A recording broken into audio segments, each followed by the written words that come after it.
त्याच्या वर्मावर बोट ठेवलं. का हो म्हणलं तुम्ही अमेरिकेतून भारतामध्ये आलात, लोणावळ्यापर्यंत अमेरिकेची स्तुती करणारा, इंग्लंडची स्तुती करणारा लोणावळ्यातून बदलतो. हवेचा परिणाम काय सांगू बाबा, वाईट वातावरण, पोरगा ऐकत नाही, बायको ऐकत नाही, वगैरे वगैरे. त्या दिवशी लक्षात आलं माझ्या काही प्रकरण काय आहे, आणि इतकं बोलायला लागला. पण तुमच्याकडे पाहिल्यानंतर मला बरं वाटलं. म्हणजे आता काय बरं वाटलं, म्हणलं काय झालं. अहो तुम्ही 1.5 तास माझं ऐकून घेतलं, घरात 5 मिनिटं बायको ऐकून घेत नाही. कुणाची काय समस्या आणि कुणाची काय समस्या. अहो म्हणलं तुम्ही शिकलेले आहात ना. म्हणजे तोच प्रॉब्लेम आहे, बायको पण शिकलेली आहे. मानाचा स्वभाव. त्याने मला उतरवलं पुण्यामध्ये, आळंदीची गाडी त्यांनीच पाहिली, त्यांनी मला सीट धरून दिली, बाबा बसा.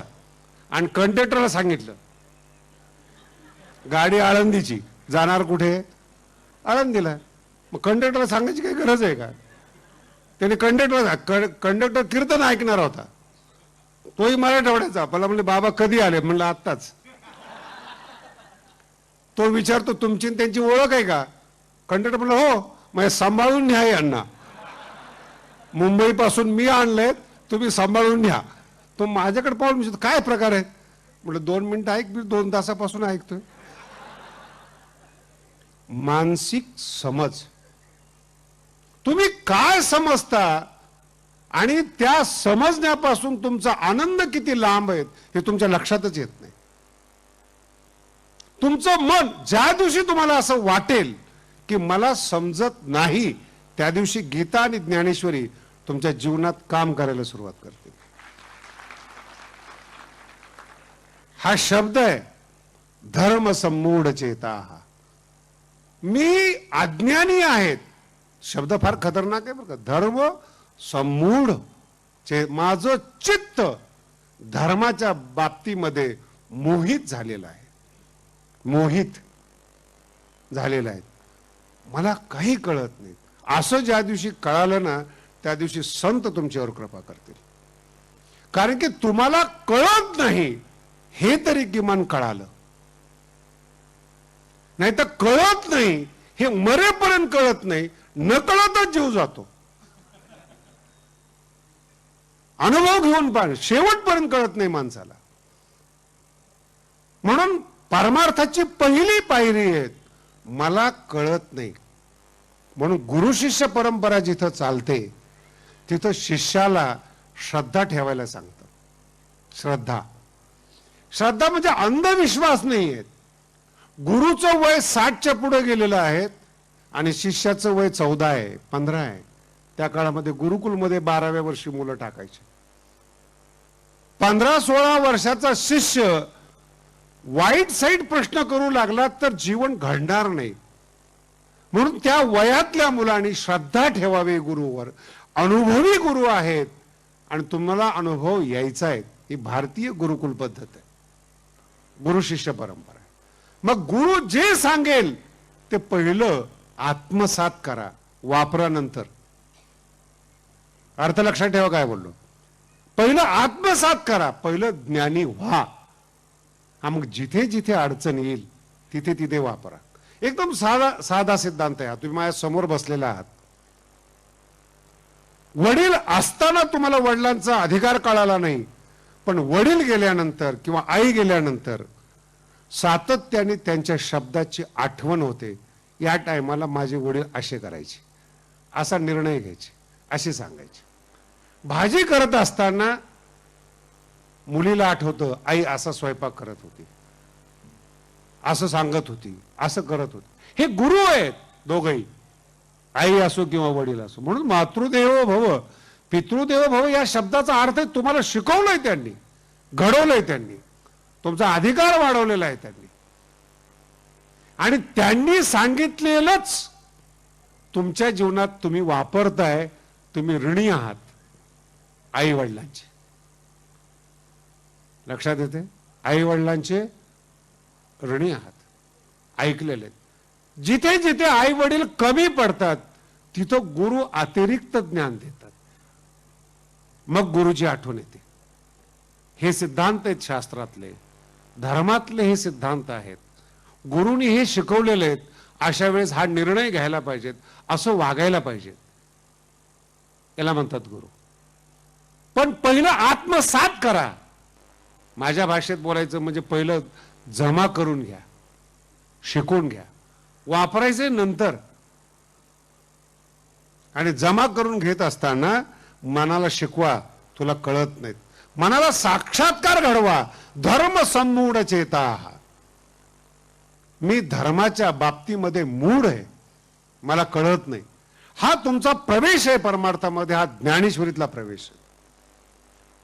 मी हजारो ग्रंथ ज्ञानेश्वरीवरचे वाचतो तेव्हा मला कळतं, तो लेखक सांगतो हे असं नाही असं पाहिजे, असं नाही असं पाहिजे. ज्ञानोबरायापेक्षा मोठे होऊ नका. जर तुम्ही खरंच ज्ञानोबरायासारखे मोठे असाल, ज्ञानेश्वरी प्रमाणे पहिल्यांदा ग्रंथ लिहा, नंतर बोला. तोपर्यंत तुम्हाला बोलण्याचा अधिकार नाही. हे ज्ञानोबरायांचं वैशिष्ट्य. गाथ्याप्रमाणे अभंग लिहा, मग चुका काढा. अगोदर कसं काढता तुम्ही? तयार जेवण झालेलं आहे आणि मग तुम्ही बनवा स्वयंपाक त्याच्यापेक्षा चांगला.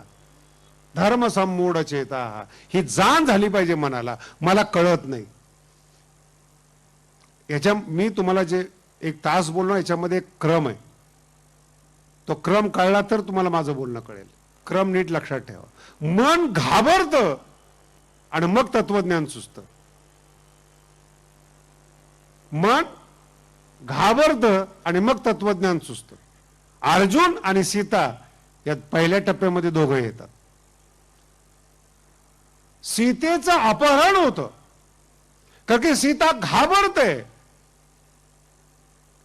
आणि जो खरा खानदानी संन्यासी आहे, ब्रह्मचर्याचं पालन करणार आहे, जो चेहऱ्याकडे पाहत नाही, खानदानी संत लक्ष्मण, त्याला ती नाही नाही ते बोलते. सीता सारखी कुलीन स्त्री घाबरल्यामुळे लक्ष्मणाच्या चारित्र्यावर संशय घेते. आणि का कोणास ठाऊक सुंदर स्त्रीच्या मनामध्ये एकच गोष्ट बसलेली, सगळे पुरुष माझ्याकडे पाहतात आणि माझी कामना करतात. वास्तविक असं घडत नाही. ती मनोवृत्ती सीतेची आहे. मी सुंदर आहे आणि ती जी बोलते ते फार भयानक आहेत. मला कल्पना आहे तुम्ही का आलात. राम मरावा आणि तुम्ही मला पत्नी करावी अशी तुमची भावना मनामध्ये. हे लक्ष्मणाला वाक्य गरम तेलाप्रमाणे कानात ओतले जातात. ज्या पुरुषाच्या मनात शंकाच आली नाही आपल्या आईबद्दल, सीता मातेबद्दल, त्याला सीता अशा पद्धतीनं बोलते. आणि मग एक शब्द खूप सुंदर त्या ठिकाणी सांगितलेला आहे. लक्ष्मण सांगतो तुम्ही मला वचन द्या, मी जातो तुमच्या म्हणण्यानुसार. तुमच्या जीवनात जर उद्या काही उलट पुलट झाली, उलट सुलट झालं, लक्ष्मण जबाबदार राहणार नाही, हे पहिलं वचन द्या. म्हणून रामायणाचा अभ्यास करत असताना लक्ष्मणाला दोष दिला जात नाही, तो गेल्यामुळे. कोणी आतापर्यंत आरोप घेतलाय कोणी लक्ष्मण का गेला म्हणून? हे कबूल करून घेतलं अगोदर, मी जातो, पण जर तुमच्या जीवनामध्ये उलट सुलट काही झालं, लक्ष्मण जबाबदार राहणार नाही. या वचनातून मला मुक्त करा. ऐकून कोण घेणार? खानदानी संत आहेत. रावणाला संत समजणारी सीता, संन्यासी समजणारी सीता, लक्ष्मणाला अशा पद्धतीने समजते. लक्ष्मण का ऐकून घ्यावं? हे मन आहे जे घाबरून भ्रमित झालेले आहेत, विलक्षण झालेले आहेत. ती जा म्हणते, मी जबाबदार आहे माझ्या जीवनाला, निघून जातो. पुढचा प्रकार मला सांगायचा नाही, काही रामायण नाही आपलं. सीतेचं अपहरण होतं. आध्यात्मिक सिद्धांत फार सुंदर आहेत. राम आणि लक्ष्मण. राम म्हणजे देव आहेत, लक्ष्मण म्हणजे संत आहेत. ज्या व्यक्तीच्या जीवनातून राम गेला, पण लक्ष्मण जोपर्यंत आहेत तोपर्यंत रावण रूपी राक्षस तुमच्यावर आघात करणार नाही. एक वेळेस देव नसला जीवनामध्ये चालेल, पण संत आपल्या जीवनाचे रक्षक पाहिजे, हा सिद्धांत. राम निघून गेले, सीतेचं अपहरण झालं नाही, पण संत निघून गेले, रावणाशिवाय पर्याय नाही. शोकांतिका जीवनामध्ये लक्ष्मण निघून जातात. संन्यासी दिसणारा पण असणारा रावण तुमच्या घरात येऊन तुमचं अपहरण करतो. ही तुमची चूक आहे. खऱ्या संताला तुम्ही पाठवलं आणि खोट्या संताला तुम्ही शरण गेलात. तुमचं मन तुमच्या दुःखाला कारणीभूत आहे. तुमचे निर्णय तुमच्या दुःखाला कारणीभूत आहेत. ही ज्ञानेश्वरी आपल्याला शिकवते. पुढचा विषय आपण पुढे पाहू. एक मध्यंतर होईल 10 मिनिटाचं. ज्याला उठायचं असेल ते उठू शकतात आणि मग पुढचा विषय घेऊ आपण.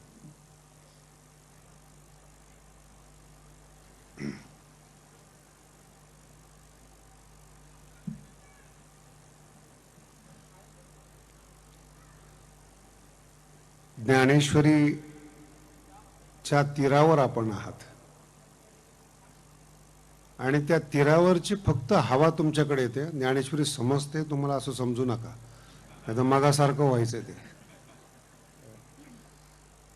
ज्ञानेश्वरीच्या एका सामान्य शब्दावर आपण 2-3 दिवस झालं बोलतोय. जे आपल्या ज्ञानेश्वरी फार पुढे आहे. दरवाजा उघडायचा कसा इथून आपला प्रश्न आहे अध्यात्माचा. ते जे मन आहे ज्याच्यावर आपण चिंतन करतो त्याची समज कशी असली पाहिजे त्याच्यावर विषय. आणि हे 2 पद्धती आपल्या पुढे मांडल्या. ज्यावेळेस तुम्ही तुमचं अज्ञान स्वीकार कराल, धर्म संमूढ चेता हा तुम्ही तयार केलेला पहिला टप्पा आहे. पहिला टप्पा आहे. तुम्ही स्वीकार केलं मला ज्ञानाची गरज आहे. हा फार महत्वाचा भाग आहे बरं. मला आवश्यकता आहे उपदेशाची, मला गरज आहे, मला तत्व कळावं. याला जिज्ञासू म्हणतात, याला साधक म्हणतात. इथे तुमच्यामध्ये आणि ज्ञान साधकामध्ये फाटे फुटतात. तुमच्या मनाला काय पाहिजे? पैसा पाहिजे असेल त्याची लाईन वेगळी, त्याचे गुरु वेगळे, त्यांचे आदर्श वेगळे. ते तुकोबाराला आदर्श नाही मानू शकत व्यापार कसा करायचा ते. आणि एक लक्षात ठेवा, जे भगवंताने शिकवलेलं आहे, कोणताही मनुष्य या जगात सामान्य नाहीये. कोणताही मनुष्य. जे श्रीमंत लोक आहेत, यशस्वी लोक आहेत, कीर्तिमान लोक आहेत, त्यांचं समर्पण पहा, मग त्यांच्यावर टीका करा. व्यवस्थित आहे का बरं का? त्यांच्या मनाने सहन केलेल्या वेदना अनुभवा.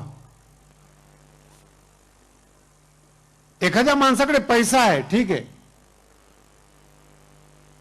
सकाळी 7 वाजता दुकान उघडतो, रात्री 10 वाजेपर्यंत एकाच दुकानावर बसलेला असतो. मग त्याला लक्ष्मी मिळते, मग तो श्रीमंत होतो. श्रीमंत श्रेष्ठ सातत्याने खेळ कर. त्यांची मुलाखती आहे का? हे फालतू बघू नका चॅनल फिनल बरं का. मी एक दिवशी ते पाहत होतो युट्यूब काय, त्याच्यात लिहिलेलं होतं, ये नहीं देखा तो क्या देखा. काहीच नाही. मुलाखती पहा मोठ्या माणसांच्या, किती समर्पण आहेत, किती मनाला लागून घेतात ते. 12-12 तास प्रॅक्टिस, 12-12 तास दुकानावर बसणं. राजकारण करणारी माणसं पहा महिना स्वतःच्या घरी येत नाहीत. हे त्याग आहे. आपलं काय, आपण मोकळेच आहोत सकाळपासून संध्याकाळपर्यंत, आणि आपण हे उक्त घेतलेलं आहे की सगळ्याला बोललंच पाहिजे. आपण कोणालाही बोलतो, आपण परमार्थ कळत नाही त्यांना बोलतो, राजकारण कळत नाही त्यांना, सगळ्याला बोलतो आपण. आणि संध्याकाळी घरात गेल्यानंतर आई बापाच्या आणि बायकोच्या शिव्या खातो. हा आपला अधिकार आहे. कुठलं उत्पन्नच नाही, काही मिळवलेलंच नाही.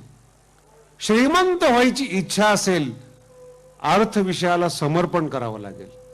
विद्वान व्हायची इच्छा असेल, समर्पण करावं लागेल. 12-12 तास अभ्यास करावा लागेल. अर्जुन या श्लोकामध्ये कृष्णाला समर्पण करतो. धर्म संमूढ चेता यश्रेयस्या निश्चितम ब्रूहितन्मे. काय इतका सुंदर श्लोक आहे. एकदम एक एक शब्द ऐकून घ्या. यात श्रेय, ज्याच्यात माझं कल्याण असेल. बोलत असताना इतका गोड शब्द आहेत. जगाचं कल्याण असेल देवा ते मला सांगू नको. यत श्रेय यस्या निश्चितम. मी आता थकलोय. अनेक संत पाहिले, अनेक देव पाहिले, अनेक धर्म पाहिले, अनेक लोक पाहिले, कंटाळलो. काय काही गुरु मी पाहिले बरं का, शिष्याकडून ज्ञान घेतात पण गुरु पण टिकवतात. हे कौशल्य आहे. हे पण वाक्य कळायला भाग्य लागतं बरं का. एकदम अडाणी गुरु असतात. मराठी येत नाही. मी तर एक शिष्य मला सांगत होता की आमचे गुरु आहेत. मी म्हटलं काय शिकलेले आहेत. मलाच बोलतो तू काय शिकलेले आहेत म्हणजे गुरु आहेत ते. अरे म्हटलं कोणता अभ्यास केलाय, कोण. कमाल झाली तुमची महाराज, गुरु आहेत ते. अरे म्हटलं पण शिक्षण काय झालं.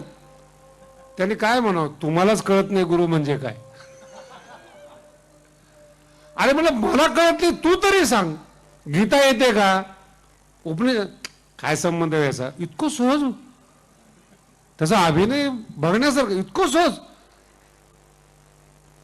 काहीच येत नाही. मग आशीर्वाद देतात. बरं म्हणलं मग पुढं काय. काही नाही, आम्ही एक शिष्यमंडळ आहेत, दर महिन्याला वर्गणी करतो आणि गुरु काही घेत नाहीत पण वर्गणी करतो. कोणासाठी, कशासाठी वर्गणी.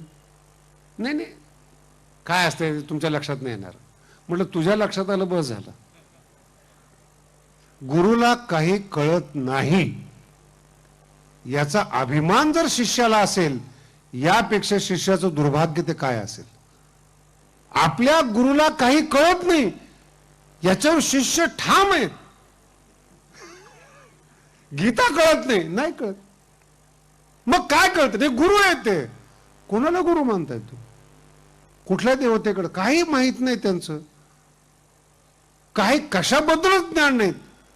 आणि या कलियुगामध्ये असं विचित्र झाले, कुठून देव आणि संत जन्माला आलेत हेच माहित नाही. यांचं उगमच मीडिया आहे. वास्तविक नाहीत. धर्मशास्त्राचं शास्त्राचं ज्ञान हे स्वतः सुखी नाहीत.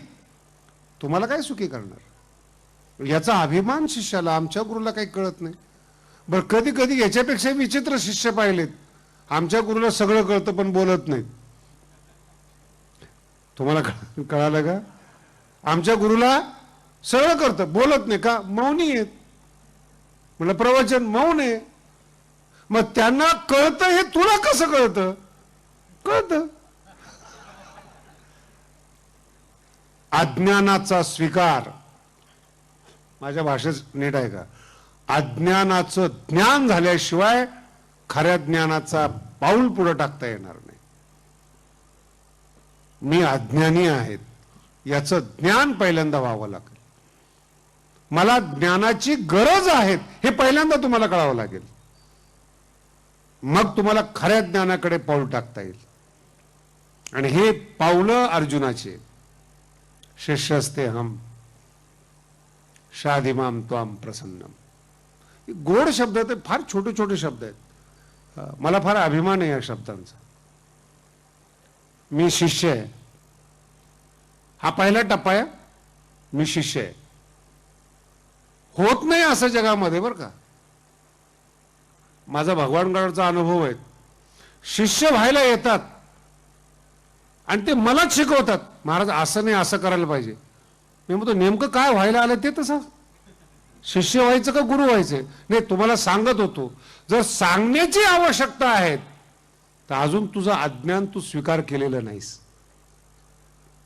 अजून तुझ्या मनामध्ये अज्ञानाचा अहंकार आहे. अजून तुला असं जाणवतं की मी ज्ञानी आहेत, पण व्यवहार म्हणून गुरु करायला पाहिजेत. काय शब्द आहेत बघा. व्यवहार म्हणून नाही उद्धार होत. फार मोठा इतिहास आहे या बाबतीमध्ये. रावणाला बऱ्याच संतांनी विचारलं, अरे गुरु केला का नाही. म्हणजे कशा करता गुरु करावा लागतो? नाही, गुरु लागतो. मग रावण दशग्रंथी, शास्त्र संपन्न, तपश्चर्या संपन्न, तर म्हटलं सगळे लोक म्हणतात गुरु करायला पाहिजे, मग असा गुरु करा की ज्या गुरुला काही कळणार नाही. नाही तर त्याला असं वाटायचं की रावण राजा माझा शिष्य आहे, त्याने अहंकारी होईल. मग सगळे पाहिले, सगळ्यात साधा शिष्य, सरळ भोळा शंकर. रावण शंकराकडे गेला आणि सांगितलं आजपासून तुम्ही माझे गुरु. काय नवीन पद्धत झाली बघा, आजपासून तुम्ही माझे गुरु. भगवान शंकर म्हणल्यावर पण गुरु. मग पुन्हा आला रावण, तर म्हणे गुरु केलं म्हणे शंकराला. असं चांगलं आहे. मग कधी तुझ्या घरी जेवायला वगैरे आणलं का नाही? ते म्हणे आणावं लागतं, मला नाही माहिती. घेऊन या, आणतो. पुन्हा कैलाश पर्वतावर तुम्हाला घरी यावं लागेल. भगवान शंकर आहेत ते समाधीतले. चुकून भोळा गुरु करायला गेला, तो त्यांचा बाप निघाला. ते म्हणले येत नाही. येत कसं नाही? मी तुम्हाला घेऊन जाणार. घेऊन जा. तुम्हाला काय, तुमच्या कैलाश पर्वतासह मी निघेल. ही कथा संपूर्ण भारतात प्रसिद्ध आहे. कैलाश पर्वतच रावण उचलायला जातो, उचलता येत नाही. शंकराने अंगठा असा खाली दाबला, त्याच्या खाली रावण दाबला गेला. गुरु शब्दाचा अर्थ आहे जड, अमोघ, ताकद. शिष्य जर गुरुला उचलायला लागला तर खरं गुरु म्हणूच नाही. भाषा कळते का? जे शिष्य गुरुला उचलतात तो गुरु नाहीये, हलका आहे तो. गुरुत्व नाही त्याच्यामध्ये. गुरुत्व ओढतं आपल्याकडे, गुरु नाही येतो. शिष्याला तुमची काय गरज पडणार आहे हो गुरुला? तुम्ही शिष्य आहात, तुम्हाला उद्धार करायचा नाही लक्षात येत. म्हणून शब्दाचा प्रयोग पहा, त्वाम प्रपन्नम. अर्जुनाचा दुसरा शब्द आहे, मी शिष्य आहे, ठीक आहे, माझ्यावर प्रसन्न हो. इथं आपण चुकतो. आपण गुरु केलेला आहे, पण गुरु प्रसन्न आहेत का आपल्यावर, याचा कधीच आपण विचार करत नाही. आणि गीता आपल्याला हे शिकवते, गुरु प्रसन्न पाहिजे. गुरुच्या प्रसन्नतेतून डोळ्यातून ज्ञान येतं, शब्दाची गरज पडत नाही. भारतीय संस्कृती अति महान आहे. उपनिषदामध्ये हा मी सांगतो ते उपनिषदातला भाव आहे. गुरोस्तु मौन व्याख्यानम, गुरोस्तु मौन व्याख्यानम, न बोलता शिष्यस्तु छिन्न संशया. ही भारतीय संस्कृतीतली जोडी आहे. गुरुनी बोलायचं नाही काही आणि शिष्य सर्व संशय मुक्त होतो. याला म्हणतात शिष्यत्व, याला म्हणतात प्रसन्नता. न बोलता. थोडा वेगळा दृष्टांत आहे पण समजण्यासाठी फार चांगला आहे. जे प्रखर बुद्धिमान शिष्य आहेत किंवा पत्नी आहेत, त्यांना कुठल्याही शब्दाची गरज पडत नाही. त्या बुद्धिमान, ते बुद्धिमान शिष्य. नवऱ्याच्या नजरेवरून मनातला भाव कळतो, बोलण्याची गरज पडत नाही. ते बुद्धिमान. चेहऱ्यावरून कळतं, ते बुद्धिमान. त्यांच्या वागण्यावरून कळतं यांना काय अपेक्षित आहे, ते बुद्धिमान. ते ज्ञानाचे अधिकारी. आपला प्रश्न त्याच्यापेक्षा पुढचा आहे, सांगितल्यानंतर सुद्धा कळत नाही. चेहऱ्यावरून डोळ्यातून ओळखणं फार लांबची, सांगितल्यानंतर कळत नाही. जर सांगितलं नाही करायला पाहिजे, तो शिष्य म्हणतो नाही मला असं वाटलं की तुम्ही सांगितलं बरोबर आहे, पण मला वाटलं हे चांगलं असेल त्यापेक्षा. पत्नीलाही तसंच वाटतं. दुःख होतं संसारामध्ये, त्याचे मूळ कारण आहेत, एकमेकाला समजून घेत नाही तुम्ही, एकमेकाला ओळखत नाहीत, एकमेकाला जाणत नाही तुम्ही. आणि जिथं ओळख नाही एकमेकाची, एकमेक, माझ्या भाषेत बोलतो तुम्हाला, मन जर एकत्रित नाही आले तुमचे, ज्ञान होत नाही, आनंद होत नाही. माम प्रपन्नम या शब्दाचा अर्थ असा आहे, अर्जुन म्हणतो देवा माझ्यावर प्रसन्न हो. आणि प्रसन्नतेतून मला उपदेश कर. असे 3 शब्द येते. अहंते शिष्यः त्वाम प्रपन्नम माम शाधी. शाधी म्हणजे शासन कर, उपदेश कर. शिष्यस्ते हम शाधी माम त्वाम प्रपन्नम. त्याचा अन्वय असा आहे, अहंते शिष्य, मी तुझा शिष्य आहे. त्वाम प्रपन्नम, तू प्रसन्न हो, मला उपदेश कर. 3 मध्ये आहे ना मनाचं जीवन आहे. मनाने शिष्यत्व स्वीकारलं, मनाला आधार मिळाला गुरुचा. आजचं प्रवचन मी इथून सुरुवात केली होती. मनाला आधार पाहिजे. आणि जेव्हा बायको रागवते किंवा नवरा रागवतो, दोघाला माहिती आहे महाराज 10-5 मिनिटांमध्ये पुन्हा येतील, कारण की आमच्याशिवाय त्यांना पर्याय नाही. आमच्याशिवाय पर्याय नाही म्हणजे आम्ही आधार आहोत. इथून आपल्या प्रवचनाला सुरुवात. आणि मनाला आधार पाहिजेच, पण अयोग्य आधार नको, अज्ञानाचा आधार नको, कपटाचा आधार नको, भ्रमाचा आधार नको. मनाने तयार केलेला आभासाचा आधार नको, आभासी जीवन नको, आभासी जगणं नको. मन आभास तयार करत, विवेकात ते भुलवी. वास्तवता नसतेच, मन भ्रम तयार करत आणि त्या भ्रमामध्ये मन राहत, रमत, आणि तिथं आपण फसतो. मनाला स्वीकारच होत नाही, मन मानतं. म्हणून बरेचसे लोकांचा शब्दांचा प्रयोग पहा तुम्ही, मानावं सुखी आहात म्हणून आपोआप सुखी होईल. कसं शक्य आहे ते? माना म्हणजे भ्रम आहे. हेच तर मला 2 तासापासून सांगतो मी की माना म्हणजे काय. रावणाला संन्यासी माना का लक्ष्मणाला संत मानू नका. काय माना म्हणजे काय? कोण ठरवणार आहे? तुम्ही काय तुमच्या मनाची योग्यता आहे, काय क्वालिटी आहे मनाची तुमच्या? पुस्तकांचा अभ्यास केला म्हणजे संतांच्या जीवनाचा अनुभव आला असा अर्थ होत नाही.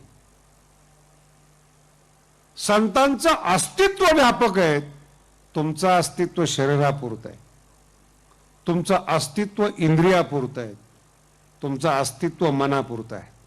कुठेतरी तुम्ही एकाच्या मागे लागता. शरीराला तृप्त करता, इंद्रियाला तृप्त करता आणि मन संपूर्ण जगाच्या पाठीमागे लागतं. म्हणून मनाचा स्वभाव सांगताना ज्ञानोबा म्हणतात, विवेकाते भुलवी हा मनाचा स्वभाव आहे. बुद्धी ते सळी, बुद्धीला छळतं. हे छळणं शब्द आहे ना, फार गमतीशीर आहे. सासू सुनेला त्रास देत नाही, शब्द काय वापरला जातो? छळते. वेगळा शब्द येतो. श्रीमंताच्या घरामध्ये कमी काहीच नाही, जेवणाची कमी नाही, कपड्याची कमी नाही, दागिन्याची कमी नाही. दुःख काय? सासू छळते. छळते म्हणजे मानसिक टार्चर. आणि मानसिक टोचणी कोण देतं? ज्याचे ज्याचे तुम्ही गुलाम आहात ते तुम्हाला त्रास देणारच, हा स्वभाव आहे. कुठे कुणाचेही गुलाम असा तुम्ही, तुमचा अधिकार काय हे लहान लोकांना कळणार नाही, पण ज्याचे तुम्ही गुलाम आहात ते तुम्हाला त्रास देणार. हा संसाराचा गुणधर्म आहे. वारकरी संप्रदायाची माणसं कमी येतात त्याचं हे मूळ कारण आहे. वारकरी संप्रदायातला कुठलाही संत संसार आनंदी होतो हे सांगतच नाही. खरं खरं सांगतो, संसार दुःख, खरं खरं सांगतो ना, संसार आनंदीच होत नाही. लोक विचारतात जायचं का? मग जो खोटं खोटं सांगतो, जा बेटा तेरा कल्याण हो, काय सांगतो ते? कल्याण हो. याला बरं वाटतं. बरं शब्दाचा अर्थ पुन्हा समजून घ्या, मानसिक आधार. सिद्धांत सुटल्यानंतर प्रवचन ऐकून फायदा होणार नाही. गोड बोलतं कुणीतरी, मानसिक आधार आहे. नाही कल्याण झालं तरी चालेल, पण कल्याण होईल असं खोटं खोटं का होईना मनाला समजूत घालणारा एखादा पाहिजे. तो संत का असेना, मित्र का असेना, परिवारातला का असेना, लांबचा का असेना, दुसऱ्या धर्मातला का असेना, मनाला आधार देणारा पाहिजे. धर्मांतर का होतं याचा चौकशी करून पहा तुम्ही. मी माझ्याकडे एक जण आला 10-15 वर्षापूर्वी. त्याला माहितीच नव्हतं की मला काही येतं म्हणून. मला म्हणे आमच्याकडे या, तुमच्या सगळ्या पापाला आम्ही माफ करू. मी म्हणले मी काय दरोडे टाकले, काय कोणाचे खून केले, काय केलं, काय भीती, तुमच्या पापाला माफ करू. अरे केलं तर पाहिजे ना पाप. इतकी भीती भरवतात आणि मग ते तुम्हाला मानसिक आधार देतात. आधार जर तुम्हाला पटला तर धर्मांतर होतं. लक्षात येतं. व्यवसाय हा धर्मांतर. मानसिक आधार, नोकरी देऊ, मानसिक आधार आहे. तुमचं पाप नष्ट होतील. नाहीच ऐकलं ना, दुसरा शब्द आहे डरो, भगवंताला भ्या. ही फार मनाची वाईट अवस्था. काय घाबरवू नये ना, इतकं प्रचंड. चांगली चांगली माणसं भीती दाखवली की जागेवर येतात. मनात इच्छा नसली तरी झुकतात, इतकं भीती वाईट आहे. रामायणामधला एक प्रसंग आहे, तुम्हाला समजेल म्हणून सांगतो. हनुमंताने लंका जाळली, माकडाची पूर्ण लंकेने धास्ती घेतली. कुठेही माकड दिसले की सगळे घाबरायचे, पुन्हा जळते काय. एकदा जाळून गेलेले हनुमंतराय. मग सगळा लंकेला वेढा टाकल्यानंतर रामचंद्र प्रभूंनी सांगितलं व आता शेवटचा निरोप द्या, शेवटचा निरोप द्या की आपलं संगमत होतं का युद्ध करायचं. मग कुणाला पाठवायचं. जांबवंत म्हणले अंगदाला पाठवा. सुग्रीव म्हणले हनुमंताला का नको, त्याला माहिती आहे रावण कोण आहे, कसा आहे. जांबवंत म्हणले तुम्हाला कळणार नाही. तेच माकड पुन्हा पाहिलं ना, लोक म्हणतील दुसरा माणूसच नाही यांच्याकडे, दुसरा पाठवा, ताकद कळेल. मग आता हे तरुण अंगद, आणि तरुण म्हणल्यानंतर थोडा नटखटपणा असतोच, ते तारुण्याचं लक्षण आहे. ते चैतन्य नसेल ना अंगामध्ये ते तरुणपणाच नाही. काय काही बायानं आपल्या मुलावर फार वैतागतात. बाबा पोरग लय धिंगाणा करतो, लय उड्या मारतो. अरे मारू दे ना, पोरग आहे ना, ते चंचलता पाहिजे ना. गणपती सारखं बसून काय फायदा, पोसायचं कोणी त्याला उद्देशाला. रक्त सळसळणं हे मुलाचं चांगलं लक्षण आहे. त्याला योग्य मार्गदर्शन करा, मोठा होईल तो. जो काहीच करत नाही त्याचा अभिमान, बाबा आमचं पोरग शांत आहे, काहीच करत नाही, खाल्लं की मोठं झालं की.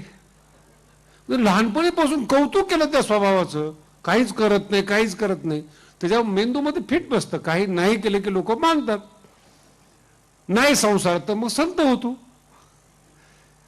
तिथेही काही करायचं, लोक मानतात बाबा आमचे काही करत, शांत आहेत, शांत स्वभाव आहेत, कृपाळू आहेत, वगैरे वगैरे. चैतन्य पाहिजेत, सळसळतं रक्त पाहिजेत, कर्म जरूर आहेत. तरुण अंगद रावणाच्या सभेमध्ये गेला. ते द्वारपाल उभे होते, त्यांचे असे भाले असतात ना लावलेले, कोणी जाऊ नये म्हणून. ते अंगद तरुण, याला एक चापट मारली आणि याला एक चापट मारली. दोघं खाली पडले आणि गेले निघून सरळ. अंगद थोडा सभ्य आहे, हात येऊ का, आपल्या पद्धतीनं जाऊन उभा राहिला. ते अंगदाला बघितलं, ह्याला दोन चापटी मारून दोन्ही पडलेले पाहिले ना, सगळी सभा उठून उभी राहिली. रावणाची, रावण समोर बसलेला आणि त्याच्याशी सगळे उठून उभे राहिले. रावणाला असा राग आला, माकडाला आदर देताय तुम्ही, माझ्या समोर उभं राहताय. सगळ्यांना तिने बोलवलं, काय प्रकार, काय उभे राहिलेत. म्हणे ते आले होते. मग मी सांगितलं नाही ना तुम्हाला. एकाने सांगितलं, महाराज आदरापोटी उभं नाही राहिलो, भीतीपोटी उभं राहिलो. माग हेच माकड आलं होतं, लंका जाळून गेलं, तेच पुन्हा आलं का काय कुणाला माहिती, म्हणून आम्ही उभं राहिलो. आदराने नाही. मेंदूमध्ये पक्क बसवा. लोक आदर कशामुळे देतात हे रावणाला समजलं नाही, बाकीच्याची काय कथा. आपल्याकडे पैसा आहे म्हणून आदर आहे का? ज्ञान आहे म्हणून आदर आहे का? संपत्ती आहे म्हणून आदर? कशामुळं? आपण सामान्यच आहोत, सगळी माणसं आहेत. काय एकमेकाला आदर देतो? विशेष आहे म्हणून आदर आहे. का पाया पडायचं संतांच्या? ज्ञान आहे म्हणून पाया पडायचं.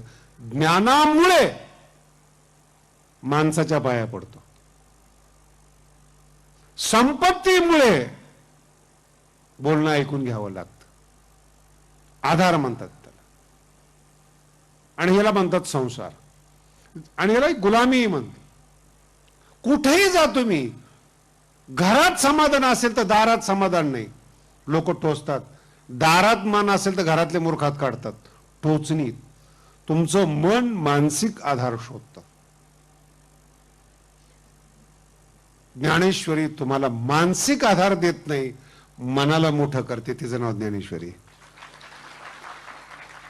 अरे तुम्ही मनुष्य आहात, का आधार मागता? तुम्ही आधार द्या लोकाला. तुमचा आधार जगाला वाटला पाहिजे, एवढं मन सशक्त करा. आधाराशिवाय आनंद हा अखंड असतो. तुकोबारायचा अभंग पाक असा आहे, सर्व सुख ल्यालो. शब्द भांडाऱ्या डोंगरावरचे शब्द आहेत. सर्व सुख ल्यालो, सर्व अलंकार. आनंदे निर्भर डुल्लत असो. एकदम म्हटल्या मुलाला अर्थ कळत नाही. आनंदाने निर्भर डुल्लत असो, सर्व सुख ल्यालो, सर्व अलंकार. भांडाऱ्या डोंगरावर मनालाही आधार सोडला, तेच जगाचे आधार होतात. मन भरून येतं, प्रसन्न होतं, आपोआप आनंद आतून जन्माला येतो. हे ज्ञानेश्वरीचे सूत्र आहेत. आपल्याला आधार पाहिजेत. टोचणी असते आपली, टोचतात लोक. आणि काय काय बोलतात हे काही प्रवचनातून सांगायला पाहिजे असं नाही. बॉस बोलतो, मालक बोलतात, लोक बोलतात, मित्र बोलतात, सतत मानसिक आधार नाही. ज्या गुरुकडे तुम्हाला जायचं आहे त्याचा आधार जर तुम्हाला मिळाला, टोचणी नाही, प्रसन्न करा. खूप गोड शब्द आहेत. त्वाम प्रपन्नम, प्रसन्न व्हा. ज्ञान प्रसन्नतेतून आलं पाहिजे तर ते प्रसन्नता देईल. ज्ञान दुःखातून आलं तर दुःख देणार. एखादी बाई जर तुम्हाला रडून दुःख सांगत असेल तर तुम्हाला थोडंच आनंद होणार आहे. दुःख सांगते ती. प्रसन्नता सांगत असेल, आनंद हा आनंदाने सांगितला जावा तर आनंद होतो. लोक आनंद लपवतात, झालेलं सुख लपवतात, नसलेलं दुःख सांगतात, रडतात, अभिनय करतात. चुकीचं आहे. अर्जुन म्हणतो, देवा त्वाम प्रपन्नम, प्रसन्न हो. शिष्याचं पहिलं लक्षण आहे प्रसन्नतेतून ज्ञान आलं पाहिजे. आणि मग मला उपदेश कर. उपदेश शब्द शिकव शब्द नाही, फार बारकावा आहे. 2 शब्दात डोळे उघडणं हा उपदेश आहे. शिकवणं ही शिष्याची तयारी करणे, त्याला आपण गुरुजी म्हणू. अक्षराची, सिद्धांताची, पुस्तकाची ओळख करणं हे शिकवणं आहे. 2 शब्दामध्ये उद्धार होतो, झटक्यात उद्धार होतो. शब्दातून शब्द पाठी अवतरे कृपा आधी, ही गुरुची पद्धत आहे. शब्द पाठी अवतरे कृपा आधी. तुकोबारायांचा इतिहास फार सुंदर आहे. कोणतीही तिथी तुकोबारायांनी लिहिली नाही, पण एक तिथी सांगितली, माघ शुद्ध दशमी पाहुणी गुरुवार. तुकोबारायांचा अभंग लक्षात ठेवण्यासारखा आहे. माघ शुद्ध दशमी पाहुणी गुरुवार आणि पुढचा शब्द ऐका, केला अंगीकार. इथंच सगळं जीवन आहे आपलं. केला अंगीकार. तुकोबाराय म्हणतात माझा स्वीकार केला, हा परमार्थ आहे. ज्ञानोबारायांनी ज्ञानेश्वरीने तुमचा स्वीकार करावा इतकं तुमचं वागणं चांगलं पाहिजे. ज्ञानेश्वरी ग्रंथ नाही आहे, ज्ञानेश्वरी शक्ती आहे, पुण्याचं ठिकाण आहे. ज्ञानेश्वरी आनंद आणि रसिकता आहे. म्हणून मी काल सांगितलं होतं, परमार्थातला माणूस रसिकच आहे, संत रसिकच आहेत, म्हणून तर ज्ञानेश्वरी रसवान आहे. अभंगात रस आहे तुकोबारायांच्या, रसिक आहे म्हणून रस आहे, उदास नाही आहे. औदासीन नाही संतांच्या जीवनामध्ये. अहो ब्रह्म ज्याला मिळालं ते काही दहाव्यासारखं तोंड करून राहणार आहे का? उदास राहणार आहे काय? अस्तित्वाचा बोध ज्या संतांना झाला, नाचणारा संत असतो, आनंदणारा संत असतो. यम प्राप्य न किंचित वांछती न सोचती नर्मती. काय एक एक शब्द आहेत ते, जे मिळाल्यानंतर काहीच मिळण्याची अपेक्षा नाहीत. याचं नाव संत आहे. फार गंभीर माणसाला संत समजण्याची चूक करू नका. आणि हे सगळ्यात मग काय काही श्रोते पण असे असतात, त्यांनी ठरवलेलं असतं हसायचंच नाही. एवढं टेन्शन का? येऊ नका ना प्रवचनाला. तुमच्यामुळे दुसरा टेन्शन मध्ये येतो, हा का हसत नाही?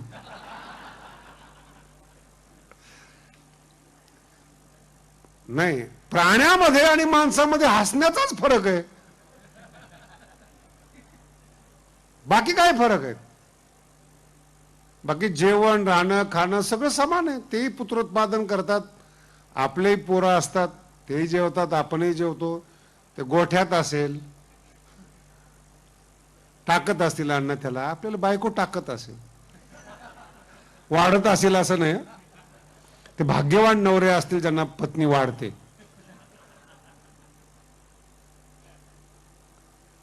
हसण्या आणि जिवंतपणा पाहिजे. ज्ञानेश्वरी नाही चालत, तिला जिवंतपणा लागतो. तिला हसणं, अंतःकरण.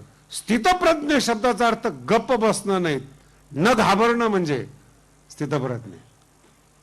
तुकोबाराचा अभंग पहा. तुका म्हणे भूमंडळी आम्ही बळी वीर, आनंद यातून. आणि माझा पुढचा शब्द आहे का, आनंद आतला कुणीच हिरावू शकत नाही, म्हणून भीती नाही. बाहेरचा आनंद ज्याच्यामुळे होतो ना, ती जाण्याची भीती तुमच्या मनामध्ये असते. असुरक्षित भावना म्हणतो आपण त्याला. नोकरी जाते का, मालकाची मनधरणी करा. सत्ता जाते का, मनधरणी करा. अमुक मिळतं का, ही गुलामी आहे, ही मानसिक गुलामी आहे. आनंद नाही, गरज आहे. शब्द नीट आहे का? आनंद नाही, गरज आहे. गरज आहे तिथे गुलामी आहे. तुकोबारायची फार सुंदर भाषा आहे. तुकोबाराय म्हणतात, देवा तू जग उत्पन्न केलं, तुझ्याजवळ माझं काही काम नाही. परमार्थ किती उच्च स्तरीय आहे पहा. देवाला म्हणतात तुझी गरज नाही देवा, फक्त एक काम कर, तू आम्हाला संताच्या सानिध्यामध्ये ठेव. अभंग पहा कसा आहे. तुका म्हणे आता उदार तू होई, तुझं सानिध्य नको, मज ठेवी पायी संताची. चालते बोलते देव म्हणजे संत असतात. त्यांचं सानिध्य हे देवापेक्षा वेगळं असतं, वैशिष्ट्यपूर्ण असतं. ते सांभाळतात, जवळ करतात, ज्ञान देतात, प्रसन्नता प्रदान करतात. त्यांच्या सानिध्यात राहिल्यानंतर न बोलता कळतं ते ज्ञान, बोलून कळतं ते शिकवण. लक्षात येते? न बोलता कळतं ते ज्ञान. म्हणून सांगताना हे पहिल्यांदा मुद्दा सांगितला, गुरुस्तु मौन व्याख्यानम. न सांगता कळलं पाहिजे. आनंद शक्तिपात, आनंद ट्रान्सफर होतो. शिकवलं, पुस्तक आहेत, ज्ञान आहेत. आनंद शिकवावा लागत नाही. आणि आतला आनंद हिरावू शकतच नाही. आतलं माहिती तर पाहिजे ना आनंद काढायचा कसा. मनातली प्रसन्नता जाईल का. आणि लोक हेच प्रयत्न करतात तुम्हाला दुखी कसं करता येईल. चर्चा बघा तुम्ही. असा बोललो मी त्याला, चेहराच पडला त्याचा. काय पुरुषार्थ आहे. काय करता तुम्ही. तुम्ही दुसऱ्याला दुखी करता. आयुष्यात सुख मिळणार नाही कधी तुम्हाला. तुमची कृती तपासा. तुम्ही तुमचं वागणं तपासा. तुमची बुद्धी तपासा. तुमचं मन तपासा. सकाळपासून संध्याकाळपर्यंत जगाला दुःख देण्यासाठी तुम्ही फिरता आणि आनंदाचा शोध करता. आनंद काही रस्त्यावर पडलेला नाही. कोणी देणारा नाही आनंद. तुम्ही आनंद द्या, आनंद मिळेल. विष्णू सहस्रनामामध्ये असे 3 शब्द आहेत, इतके गोड शब्द आहेत. भगवंताचं वर्णन केलेलं आहे. अमानी मानदो मान्य. अर्थ खूप सुंदर आहे त्याचा. भगवंत अमानी आहेत. भगवंत अमानी आहेत. अमानी फार गोड शब्द आहेत. पण याचा अर्थ असा नाही की ते दुसऱ्याचा अपमान करतात. दुसऱ्याला मान देणारे आहेत. स्वतः अमानी आहेत. अमानी मानदो मानम ददाती. मान देणारे आहेत. शब्द पहा किती गोड आहेत. अमानी म्हणून मान देणारे आहेत. मान देतात म्हणून देव मान्य होतो. अमानी मानदो मान्य. मान दिला तर मान्य व्हाल. आपली कृती पहा. एखाद्याला तरी सुख द्या ना. मी म्हणतो बाहेरचं सोडून द्या. ज्यांच्या घरात मुलं आहे ना, बापाचं मी बऱ्याच वेळा पाहिलेत, ते त्या मुलापुढे आम्हाला तक्रार करतात, मुलगा फार फालतू आहे आमचा. काय बापाची उद्गार आहे ते. मी म्हटलं तुमच्या पोटी जन्माला आलेत ते. काय बोलतो आपण. मुलाला कळत नाही ठीक आहे. तुमची भाषा नीट ठेवा. तुमचं बोलणं नीट ठेवा. मुलाचा अपमान करू नका. आणि दुसरा शब्द सांगतो तुम्हाला, तो मुलगा त्याचं अस्तित्व घेऊन जन्माला आलेला आहे. तुमची गुलामी करण्याकरता आलं नाहीत. तुम्ही ठरवेल त्या पद्धतीने तो वागणार नाहीत. जर वागला तो गुलाम झाला. तुम्ही जर नीट वागला नाही, तुम्ही जर मोठा झाला नाही, तुम्ही काय तुमच्या मुलाकडून अपेक्षा. मुलगा आहे या अस्तित्वाचा बापाने आनंद घ्यावा. भाषा समजून घ्या. मुलगा आहे याचा आनंद लुटा. तो अमुकच मोठा झाला पाहिजे का अपेक्षा करता. तुम्हाला 70 मार्क पडले, त्याला 80 पडले, पुन्हा तक्रार 90 पडायला पाहिजे होतो. तू काय दिवा लावला. तुझी मार्कशीट बघ ना. त्या काळात तुला किती कळत होतं. आणि जर म्हटलं ना की मुलं आजची फार फार हुशार आहे, तो आपल्याला ते मोबाईल वापरतात, ते मुलं पटापट वापरतात. म्हणजे काय बोलतो हा. मुलगा मूर्ख पण आहे. मुलाचं अस्तित्व स्वीकारा. तो जसा आहे तसा आहे. ईश्वराचा प्रसाद आहे. त्याला गुलाम करू नका. त्याला बळजबरी करू नका. तो खिले. गुरु काय करतो. का गुरुला मानतात.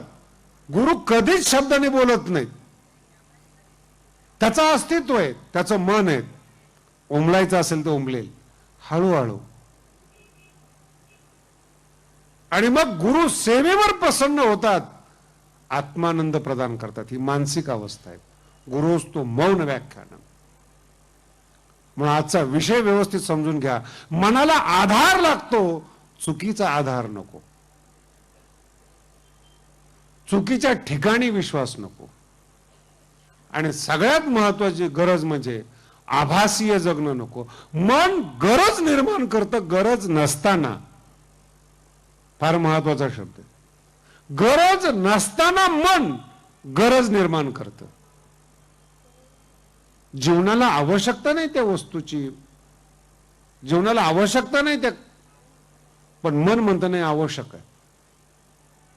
आणि मग इथून दुसरं महादुःख सुरू होतं. अनावश्यक वस्तूची मन जेव्हा मागणी करतं, महादुःखाला प्रारंभ होतो.